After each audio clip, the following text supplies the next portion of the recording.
Okay, how's everyone going today? We are Jeff and my name is Andrew Amigo, and we are so excited to welcome everyone to the Accomplished Brain podcast with Andrew Amigo from the Accomplished Brain and Jeff Rose from Rep.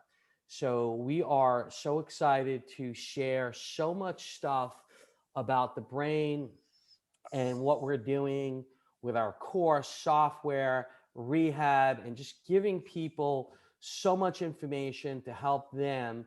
And we want to share a lot of stuff. So, first, I'm going to just introduce myself, and then and then Jeff is going to introduce himself.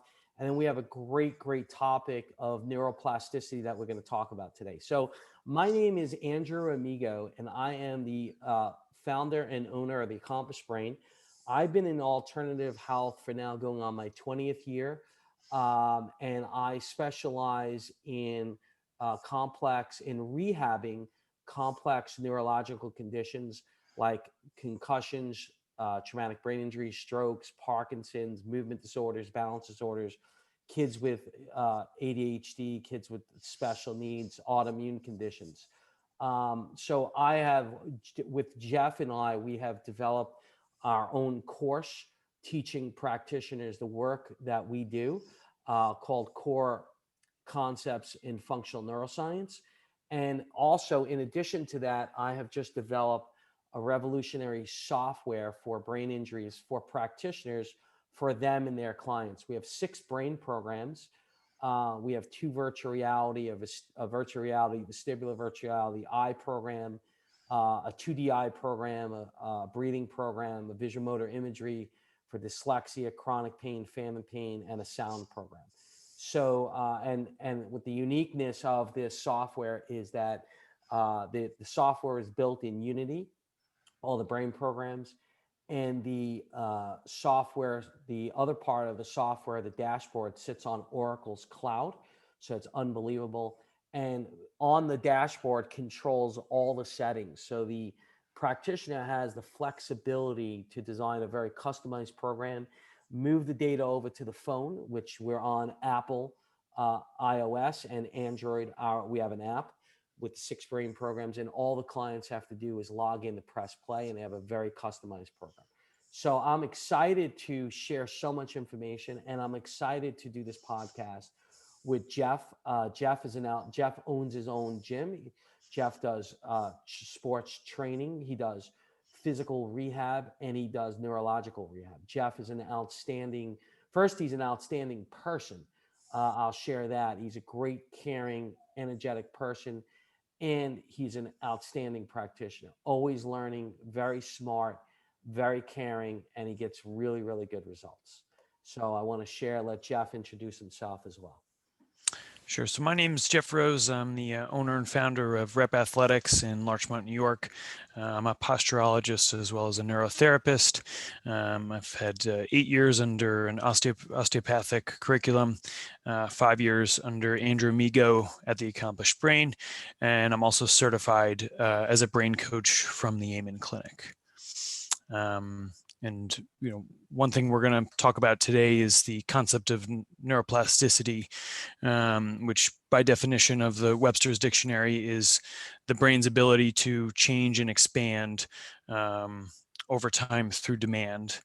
And what we're going to do today is, through our course and through Andrew, we're going to kind of walk our way through neuroplasticity and what it is in our terms, so on and so forth. And I think it's important to know that neuroplasticity has been described in a lot of different ways. And you have people like neuroscientist Andrew Huberman, who talks about it in regards to neurons and synaptic responses.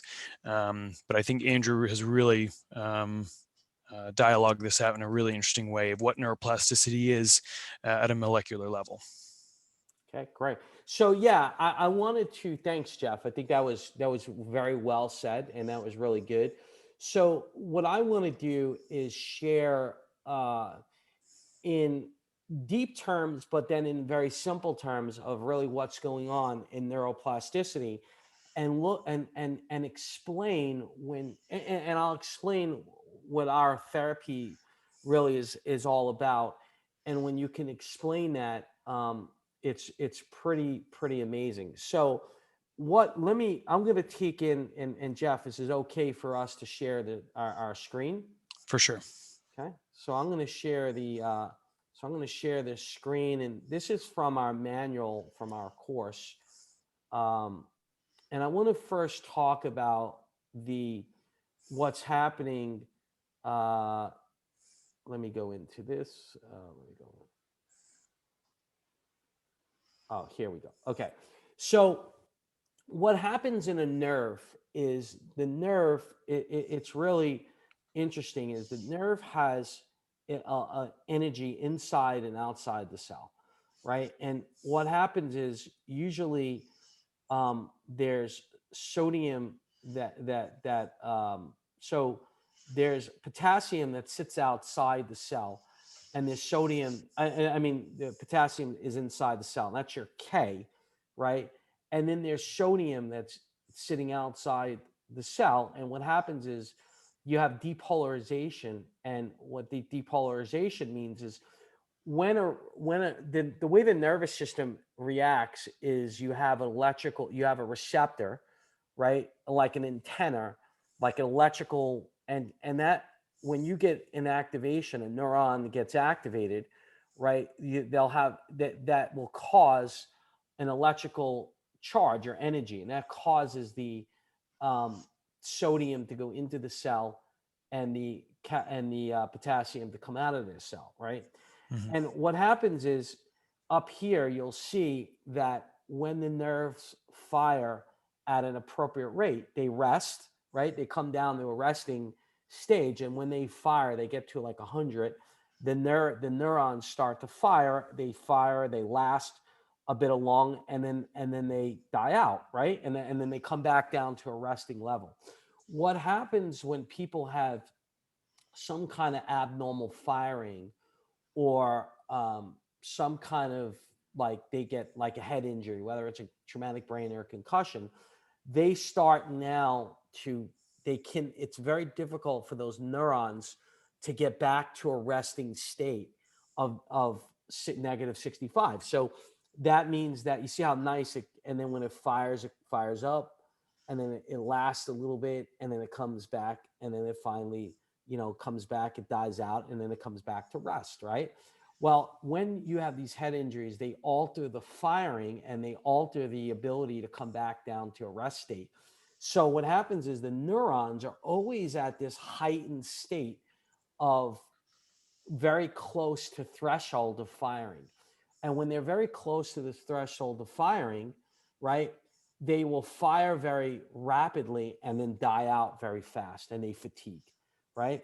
So what happens is that when you see that start to happen, you'll start to see that at the cellular level, these neurons will start to lose connections. And when they lose connections, they start to develop abnormal function. So then let's relate that to an area of the brain with memory. When they lose the abnormal firing in the hippocampus or the frontal or the parietal lobe, they'll lose short-term or long-term memory. If they come into their balance centers, their vestibular system, they start to lose, their balance starts to decrease. If it gets in, if this abnormal firing happens, and what happens is they lose connections in the frontal lobe, their motor function will start to inhibit. So they'll see that they'll have their gait patterns will be off, their posture will be off. So the thing is that we know from 30 years ago, based on the research, that we can with the right exercise and stimulation, we could remodel that pattern and get the nerve cells to come back to a resting state. We could get the nerve cells to basically fire normally, and they could get this picture to happen again. We could get the nerve cells to start to make more connections. And the more connections they can make, that's the neuroplasticity, right? And we're going to talk about what goes into that. And once they start to make more connections, they start to make neuroplasticity. They start to get the brain, the circuits to change, and they start to get the change, what happens is over a long period of time of neuroplasticity, once they get that over a long period of time, they develop long-term potentiation. And the difference, the explanation of long-term potentiation is if I give you a simple eye movement, I give you a simple balance exercise from our software, right? If I give you that 4 times a day, every time that I give you that exercise, you'll see that your balance will be better, or your eye movements will be better, or your gait, your walking pattern is better. Long-term potentiation. So that's plasticity. I give you that, the circuits change, the function changes. Now, if I do that enough times, we start to develop plasticity where we develop long-term potentiation, LTP. When we develop LTP, what that means is now I don't have to give you the stimulation as much, but the changes still are there. So an example is, just say I gave you 4 times a day, and in about 10 days, we start to within about 3 or 4 days, we start to see every time you do the exercises, they change. Well, then say about 10 days or 1 month, you don't have to do the exercises 4 different times a day. You might have to only do them twice a day. And you're still seeing the same result. The balance is better. The walking pattern is better. So I'm going to go into why this is happening. And I'm going to show you based on, let me go back to our course here. Okay. So this is what happens with the cell. This is at the cellular level. Okay. The way our nervous system works is we have some sort of activity, and that activity activates a receptor. We have different receptors. All they are is a receptors, like an antenna that's sending electrical charges or information, and they're sending it through a pathway. Like if I want to go I live in New Jersey and I live in Edgewater, and I want to go to Whole Foods, which is in Edgewater, I have a path that I take. It's the same thing. You get in the car, it's the same thing. You do the exercises like you get in the car and you follow the path, right? And then it gets easier to follow. It's the same way. It's the same thing. You do some kind of exercise, an eye movement. You could do a vestibular balance movement. You could do a sound movement. You could do a breathing exercise. And those exercises activate certain receptors. So if you do an eye movement, first of all, you're activating your visual system. So you're using photoreceptors, right? And then you're activating receptors that move the eye, right? Then you're activating your vestibular system when you're doing balance work or vestibular therapy, right? So you're activating those receptors. When you activate those receptors, you also activate on the cell level an AMPA receptor. This AMPA receptor will also activate on the cell an NMDA receptor. And on that NMDA receptor, there's certain chemicals that get activated: glycine, polyamine, and glutamine. When you do that, you also unplug magnesium from the cell and you allow calcium into the cell. Okay. And when you allow calcium into the cell, basically what happens is you do some kind of eye movement, or you do an eye movement and you activate a photoreceptor. That's going to activate an AMPA receptor, an NMDA receptor, and then these three things happen on the cell called glycine, polyamine, and glutamine. What happens is they allow magnesium to unplug itself and allow calcium into the cell. When you get calcium into the cell, if you do that enough times, so if you do that 3 or 4 times a day over a 7 to 10 day period of enough calcium coming in, because you're doing it 4 times a day, the calcium stimulates the nucleus of the cell to make a protein. And these proteins, okay, called C-phos and C-Jun, and those proteins activate the energy part of the cell called the mitochondria. Now, the mitochondria, when that gets activated, that's where you make new connections. So think about if you make Facebook or LinkedIn, if you have more connections in Facebook and you have more connections in LinkedIn, you have a bigger network. If you have a bigger network, you have a bigger following, good things happen. It's the same thing with neuroscience. If you make more connections, you improve your function. So if you make more connections in your balance center, your balance will improve. If you make more connections in your memory centers, your memory will improve.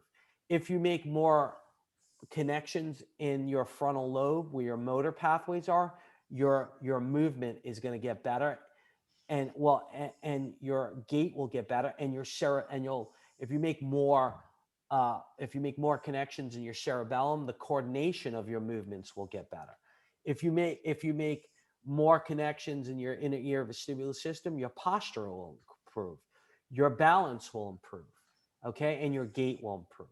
So basically, it's trying to find out what exercise to give you that you don't fatigue, okay, and that you could do 3 or 4 times a day to allow this whole process to work, right?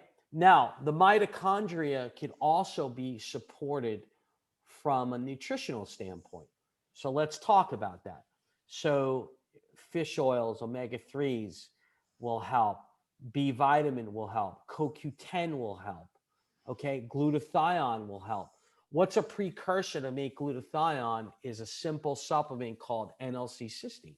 So you could take certain supplements, like you could improve your B vitamins. You could take CoQ10, L-carnitine.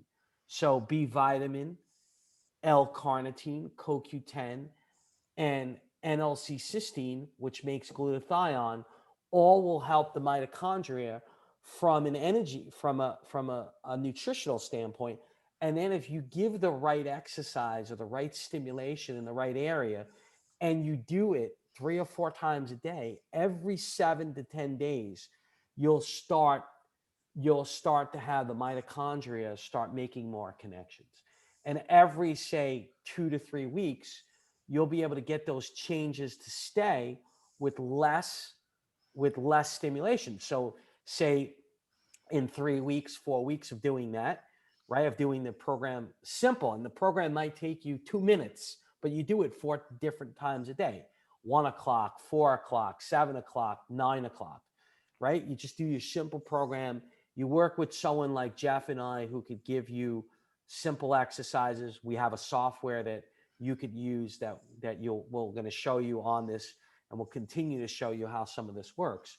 Um, so and then over a month, now instead of doing it 4 times a day, you could do it twice a day, and you'll have the same results that will stay. And that's basically neuroplasticity. And at the same time, as we showed you over here, let me show you this.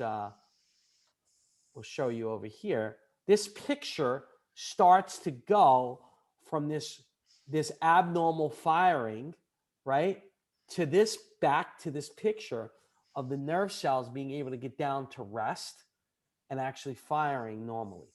What happens when you're doing that? Your headaches get better, your balance gets better, your memory gets better, your sleep gets better. We're all going to be talking about the different rehab and mechanisms to be able to help you with those of exercises and programs that can help the memory, exercises and programs that can help sleep, exercise and programs that help your balance, to help improve anxiety. But it all comes back down to understanding neuroplasticity. It's very simple. You have an antenna, like a receptor that receives and sends information. That antenna gets activated with some kind of activity: an eye movement, sensory activity, a smell, a balance, moving your muscles, right? They call that proprioceptors, right? The eyes have photoreceptors, and they have receptors to move the actual movement of the eye, right? You have your vestibular receptors when you do inner ear balance work. So those receptors get activated. If you give the receptor in the right area, the right amount of reps, the right frequency, the right amount of stimulation, over doing that 3 or 4 days, you'll start to change the cell at the cellular level where we are back here. Hold on one sec. We're going to bring that up where you could get neuroplasticity. The receptor fires an AMPA receptor, which fires an NMDA receptor on the cell. And then these chemicals happen, which allow the unplug of magnesium and calcium. And it's the right amount of calcium into the cell. And doing that over a period of time allows the nucleus of the cell to develop these proteins, and these proteins stimulate the mitochondria. The mitochondria is the energy part of the cell that allows you to connect to more cells. The more connections you have, the better your function is going to be. Okay. What happens when you get an injury is you start to get too much calcium into the cell. They flood the cell and you start to lose connections. So again, with neuroplasticity, with the right amount of exercise, we could replasticize and change that whole pattern of firing to change the nerve cell to get back to a proper rest, the proper firing. We could get back to the cellular level firing and stimulating the mitochondria. We could support the mitochondria with good nutrition, with an anti-inflammatory diet. We could also support the mitochondria with certain supplements, L-carnitine, B vitamins, CoQ10, and NLC-cysteine, which is a precursor to make glutathione, to improve the connections. And the more connections you have, we can restore the function. And that's what neuroplasticity is all about. And to get long-term potentiation means that you could get the same function with doing your exercises less and less. And that's over a period of time. That's what happens. You get a deep, basically long-term potentiation is like a deeper level of neuroplasticity. So neuroplasticity means that we could change, and if we could change at the cellular level, we could change the function. We can improve memory. We can improve sleep. We can improve balance. We could decrease the headache. We can improve your focus, attention, all these things, movements, gait, walking pattern. We can all improve by doing the proper stimulation.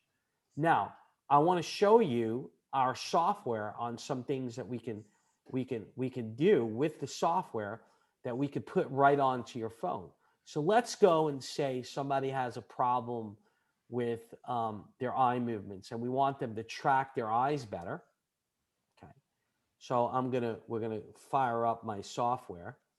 We're gonna show you a little bit about that as well. So, Andrew, while you're doing that, I just want to jump in and talk a little bit about bringing neuroplasticity into from like a musculoskeletal issue. Like, for example, I have a lot of clients that walk in, whether it's, neck pain or lower back pain. The common thing is, I sit at a computer all day and I try to remind myself to sit up straight. Well, the reality is that their brain has kind of been set from slouching while they're at the computer, that head posture or that low back posture is normal. And so we play that into exercise in regards to whether it's a deadlift, whether it's a squat, whether it's a row, whatever it is, or performing Aldoa, is having them understand how to hold good posture during the exercise. And because that's constant activation, and we do that over and over and over again, the brain begins to understand, oh, that's how Andrew or that's how Jeff wants me to hold my neck.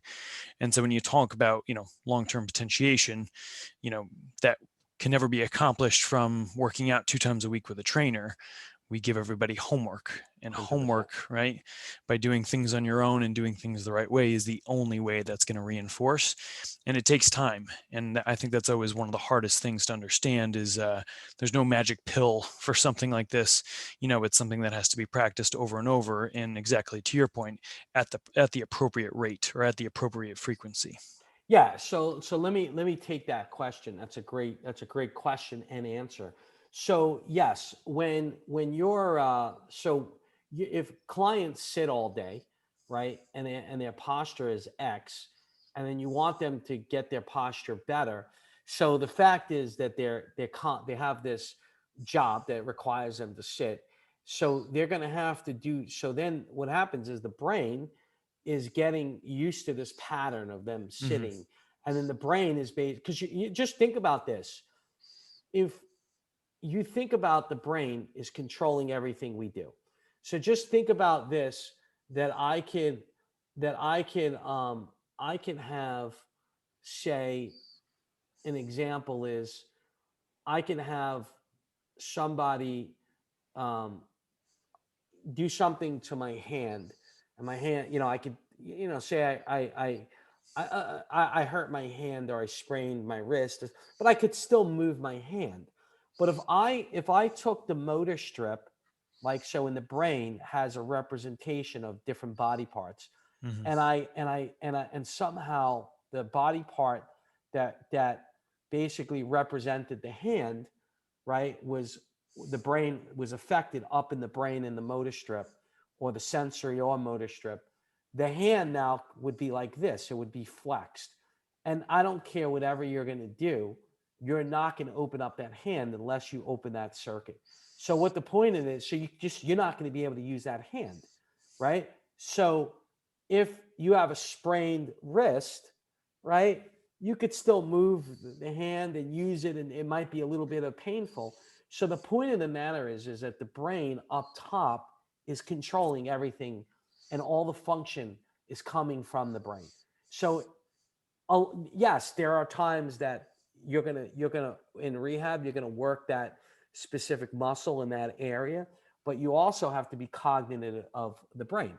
So with that said, when you're sitting, the brain is seeing that a pattern that's developing, and the brain is firing muscles and that are now used to firing as a pattern, right? And putting you in a certain position. So now muscles tend to now stay in a certain position, whether they stay contracted or they stay elongated. What happens is you need to break that pattern by doing some kind of exercise that's going to help at a certain level, whether it's the back or the hamstrings or whatever it is, the hip. But at the same time, it's also helping to unlock the pattern of the brain. And you have to be able to do this and especially if you're sitting for hours, you can't expect in one day, one session, one week it's probably going to take many months to get that pattern where you could sit and you're going and remember, it's just like anything else. It's just like, exercising is not something you do to get to a destination. Exercising is something you do as a lifestyle. So as For long sure. as you keep that lifestyle, so you don't just exercise the brain and you do it one time, or you do it for an intense period and then you stop. The brain is like anything else. It needs to be attended to. It needs to be paid attention. So you need to do exercise, but you may be in the beginning of doing very intense, but then after a while, you still need to keep maintenance up. So to keep that pattern up and clear. And a For lot sure. of people say, well, I got to do this the rest of my life. Well, let me ask you something. Do you, when you go and you exercise and you get your cardiovascular, you do it for 5 months and then you stop, you never exercise the rest of your life? No, in the beginning, when you're trying to get to a certain goal, you might be very intense, but then you're doing some sort of maintenance and you're always doing exercise because your body needs it. It's just like you don't eat healthy for 3 or 4 months or 5 months and then never eat healthy again. You need to be on a maintenance and constantly eat healthy. It's a lifestyle. For sure. Okay. So I'm going to share with you our software and just showing you some of the things that we could do. So we have a software that has 6 brain programs, 22 parts, and we use this software. We put this. So here's the software where we can control the settings, and we could get very customized, and we could put this on somebody's phone. So we have an eye movement program, and just say we want to stimulate the eye or the vestibular system. So this is pretty cool. We can use, if you like, someone likes sports and tennis, we can move the size, the speed. We could have a certain specific background like grass. We can have the repetitions. We could set the number of sets. And remember, all these specific settings, we could actually select the client, we could set the settings, and we assign the activity, and those settings move over right through the web through somebody's phone, and all someone has to do is log in and press play, and those settings are always there. So the great thing is we give the software to practitioners like myself, like Jeff, so they're able to work and develop and have the flexibility to develop a very customized program, but to the client is as simple as log in and press play. Okay. So we come over here and we have a starting position. So just say we want to start up to the right and we want to have them move down to the left.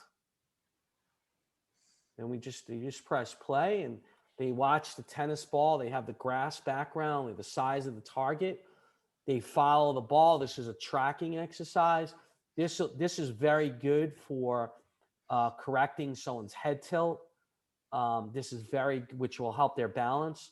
This is very good to stimulate their temporal lobe, which will help their medial temporal lobe for memory. So I use this sometimes for memory. I use this for head tilts. I use this for focus, for attention. So I use this for a lot of things. So I think in that case, we can have them do an eye movement. Then eye movement activates their photoreceptors as well as receptors that move their eyes. So their eye movements get better. Their eye muscles can strengthen, which is attached to their head posture. So Jeff and I, when we look at someone's posture, we're also looking at their posture and the alignment of their eye. The alignment of their eye, they call that a skew deviation. And the skew deviation just means that one eye is higher and one eye is lower. We could use tracking exercises to correct the skew deviation. And what happens is, as a part of a skew deviation, when one eye is higher or lower, they'll tend to tilt their head in one direction or the other, and they'll also rotate their neck. So now you could start seeing that abnormal motion and muscles fire. They can have headaches, neck pain, and they'll have balance issues. So we could correct that all and get neuroplasticity all with looking at their head posture, correlating that with the alignment of their eye, and then giving them a simple eye exercise that they could put on their phone that they could do 3 or 4 times a day, and over several weeks or months, they could start to see neuroplasticity, to change the cell level, change the firing. So now the nerve cells fire nicely. They come back to resting position, and the cellular level, we could activate the mitochondria, which makes more connections, which now that connection, their muscles start to change. And now their head posture from a head tilt from here starts to go here. Their balance now is improved. Their walking is improved. Their muscle, their work with Jeff, their strength starts to improve because they're recruiting the right muscles together and not compensating. Their back pain or neck pain can go away. All this can happen with neuroplasticity and the work that Jeff and I do. That's great.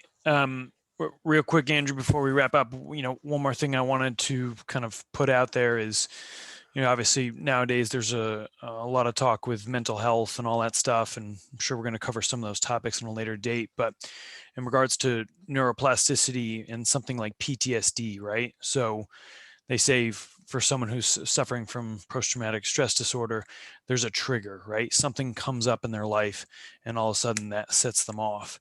So can you just kind of go through that system really quickly and just talk about, from a rehabilitation standpoint, how we're going to take them from that trigger sets them off to kind of powering down the power of the trigger. Yeah. So I wanna talk. I'm gonna bring something up.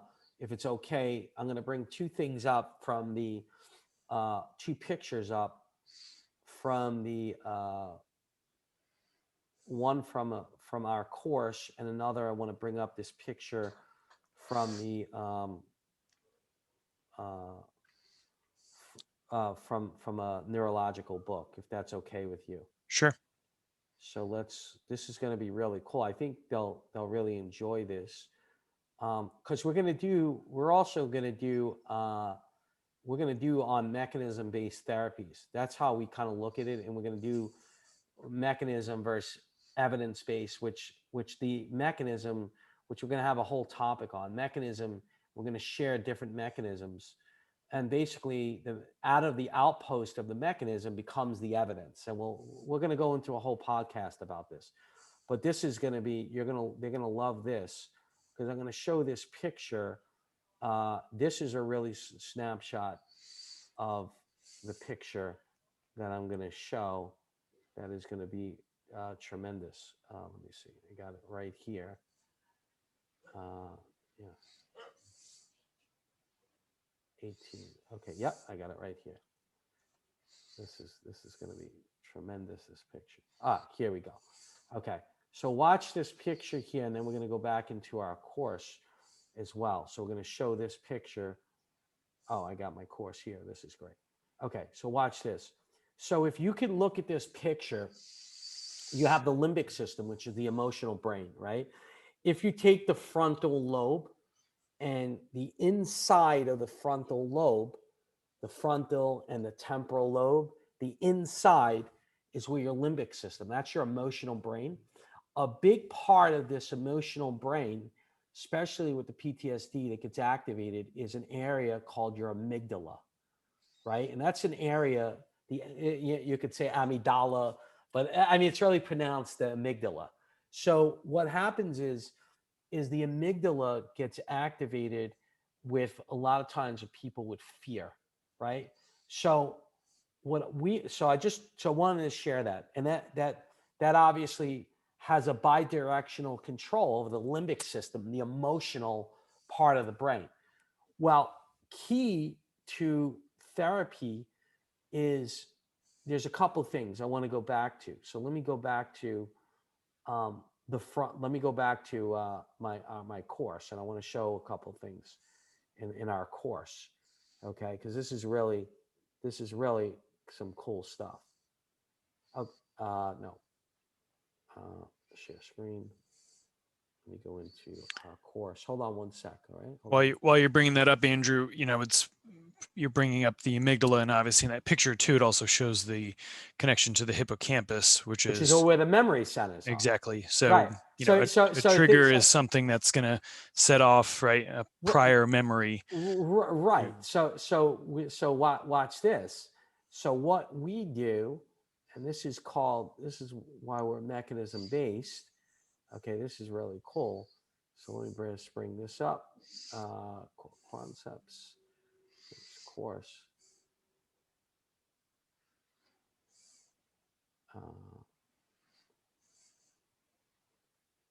Okay, so we'll bring this up. Go back to our course. So I'll go back to our course, and I want to bring up this neuraxis here in our course. Okay, so let's go back into, okay, so let's go back to this picture. So this is a snapshot of the brain and nervous system. So if you see the frontal lobe, like it's right up there, that frontal lobe, and inside of that is the limbic system. The frontal lobes help dramatically. The stronger your frontal lobes are, they help to keep the limbic system from over firing and escaping. So just think about this. When I have PTSD and I have this emotional brain, the frontal lobes are firing abnormally. They can't keep the limbic system, the amygdala.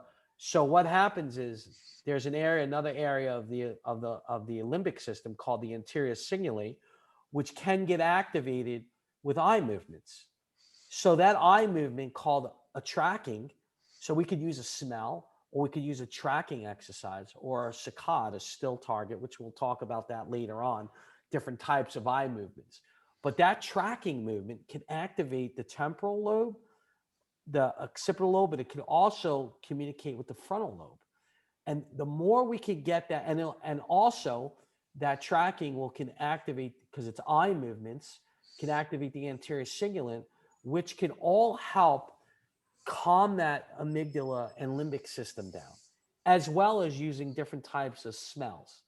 So we can use eye movements, we could use vestibular, we could use smells, or we could use breathing exercises, meditation, all of that combined, and we could do it in. And again, what we're doing, Jeff and I, isn't something that the exercises isn't something that people haven't seen before, but it's figuring out the customization, the specific exercise, and the specifics on the exercise, how many reps, sets, colors, the if you're using eye movements, what angle that you're going to put the eyes at, where you're going to start the position, the end position, all that can matter. Do you put a background, what type of background, what color background?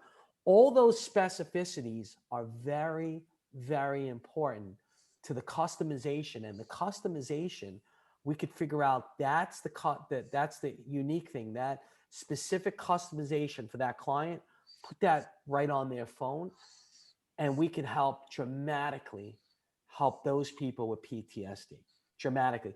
And I'm going to show you another thing we have in our software that is tremendous. I'm going to just share this with you because this is really all tremendous stuff. And again, I thank Jeff for allowing us to share what we're doing.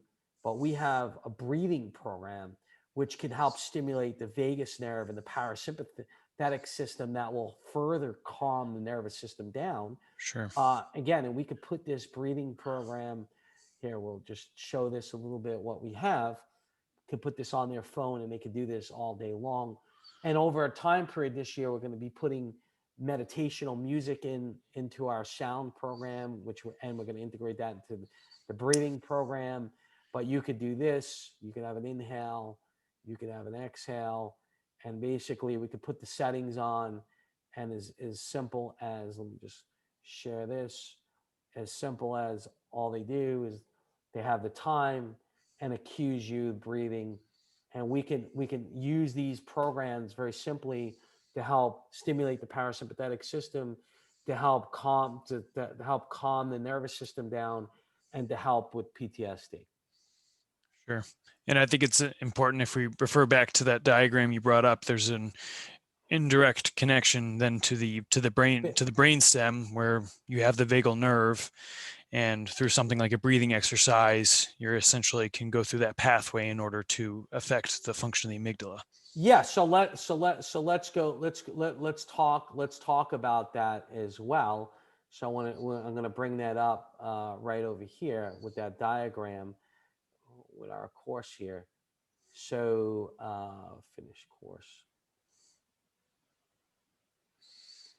Yeah, so let me bring this up right here. Is the this is really cool. So the brain stem. So the brain stem is so powerful that there are 12 cranial nerves in the brain stem. So the brain stem looks at smell, vision, eye movements. It looks at hearing, sound. There it looks at vestibular inner balance, sound, swallowing, breathing, reflex for the heart that could help. So we could do so many things in the brainstem that can affect the autonomics, whether it's the vascular system, we can open it up, whether it's, the breathing system can improve. Because a lot of your breathing, if you look at this, if you look at the brainstem, is kind of in this area here where orange, green and blue. Green and blue is your pons and your medulla. So your breathing centers are in your medulla, right? And your pons and medulla, that area together, that can inhibit pain, that can stimulate your vagus nerve. So cranial nerve 10 is your vagus nerve, and that activates your parasympathetic system. And we can use like breathing, we can use physical exercise like aerobic type of exercise. We could use eye movements, we could use movements of the limb that activate the brain, which activates the cortex, and that will fire into those pons in the medulla. So that can help again decrease your pain. That can help improve certain muscles, recruitment of certain muscles, um, and that can help the autonomics. So blood pressure, heart rate, pulse, temperature, oxygen, all that could be improved with our brain and brain stimulation and firing either directly or firing indirectly into another area and then firing back down into the brainstem can help modulate the autonomic nervous system. So sleep. So, I mean, this is the cool thing that's what we're seeing in our program that we're being able to help is PTSD, sleep, anxiety, and all this stuff in our podcast. We're going to go deeper levels of the mechanism and specific exercise and how we can help these specific functions. Yeah, that's fantastic, man. I think a lot of this stuff has certainly been around for a long time, but when you've been able to do is kind of harness it and put it in a very practical application, and take someone like myself who didn't have a neurology background and simplify it and be able to put it into practice. Yeah, I mean, I think what my goal has been is I think there's a lot of smart people. So I want to share with you people out there some things that I'm not going to agree or disagree. I'm just going to tell you how Jeff and I aren't going to be, and I'm not going to be the people who do that. I'm not one way or the other. I'm always going to say good stuff about everybody on here. It's very our consciousness. And so Jeff and I, besides learning a lot of academia, we also come from a very conscious world. Consciousness means that we're very aware of our thoughts, and we're aware that our thoughts drive certain energy. And energy is that's about healing is energy. And then we all bring in academia, right? We're bringing exercise, neuroscience, exercise and neuroscience, plasticity, but we all bring together whatever therapies or trainers or strength coaches together. We bring an energy to the gamma and to the table. And I think for Jeff and I think when we're on here, we're only going to say good things about people, and we want to keep that. And we're not, we have a philosophy. And so one of the things I think is there's a lot of brilliant people out there. There's a lot of incredible smart people who put amazing books together and really deep stuff like that book that I was showing you with the amygdala. That comes from a neuroscience book, a neurology book by a neurologist for Yale. Brilliant guy. I mean, there's so many brilliant people. So I think what I tried to do is put a course with Jeff is put a course together that first I was teaching Jeff, and then through teaching Jeff, we were able to put this course together. Is we wanted to put a course together of what was important working with a client. Now that doesn't mean that you don't read a lot of these, you don't read more books, you don't get more in depth. And our book isn't the only book that's out there, but we feel that there's a lot of good things in there that were important when a practitioner is working with a client. And it's important for the client to see a lot of nice things like that diagram. That doesn't mean we're the end all be all. And it doesn't mean that we don't have good stuff. We have really good stuff. And there's a lot of people that have, and I think teaching is all about trying to meet people at a level and try to improve people's foundation so that they could take that information and they can apply it. And that's very important. Is how do you apply the information? Because the Sure. knowledge is important, but having to apply it and then help other people get results, or whether it's a practitioner that wants to do this work, or whether it's a client that wants to get better, to learn how to do these exercises or learn why you do these exercises and coach them. And that's really important with our work, is that the application.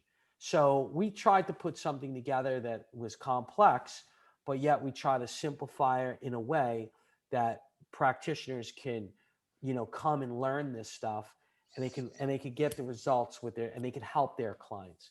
And that's where we're going to constantly always keep it in these podcasts, is we're always going to say good things about everybody, and we're just going to share the way we look at things and how we do things, and we're very open. For sure. For sure. Yeah, no, it's definitely helped me in my practice, my business. And I've Jeff, certainly been able to. can you share like a couple of cool cases, or just maybe an example of a case like that you were able to, that somebody came to you and they learned this stuff, you learned this stuff, and then you were able to provide value with? Sure. So a couple months ago, I had somebody with like a nystagmus, constant, blinking, and eyes were kind of dancing around quite a bit. And probably 11-year-old boy. And the mother came to me about it. She was a client of mine, and she basically said it really just kind of kicked in recently with school, considering most of the kids are on Zoom nowadays. And I think there's also some social pressures going on, so on and so forth. So I simply in one session saw him, and I went through a diagnostics of, balance, eye tracking, saccades, cerebellum coordination from each side. And basically with that, it kind of gave me a keyhole to see, okay, something might not be firing properly. And from there, I just gave him corrective exercises in order to bring hemisphericity, or to bring balance, right, to his cortex. And I'll share, hemisphericity just means that one brain, either the left side of the brain or the right side, is firing. They're not firing at the same rate.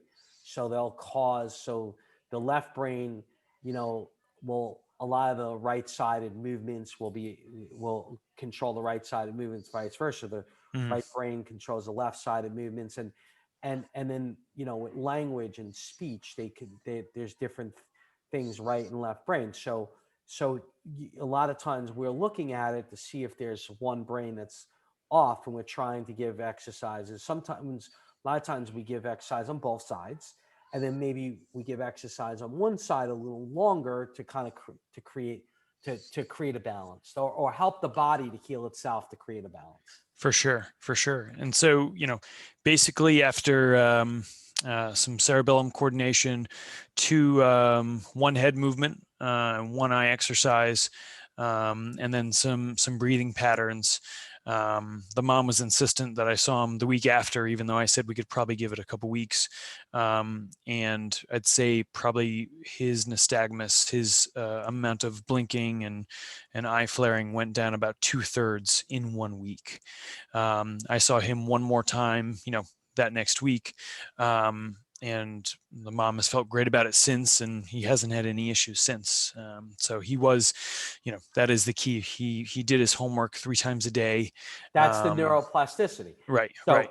So that goes back to, he's activating the eyes, he's activating the breathing centers. They're all, so again, the receptors are firing. That fires the cellular level at a certain time period. Enough calcium comes in, the nucleus gets activated, makes proteins, and then the mitochondria gets activated, and the mitochondria makes more stronger connections.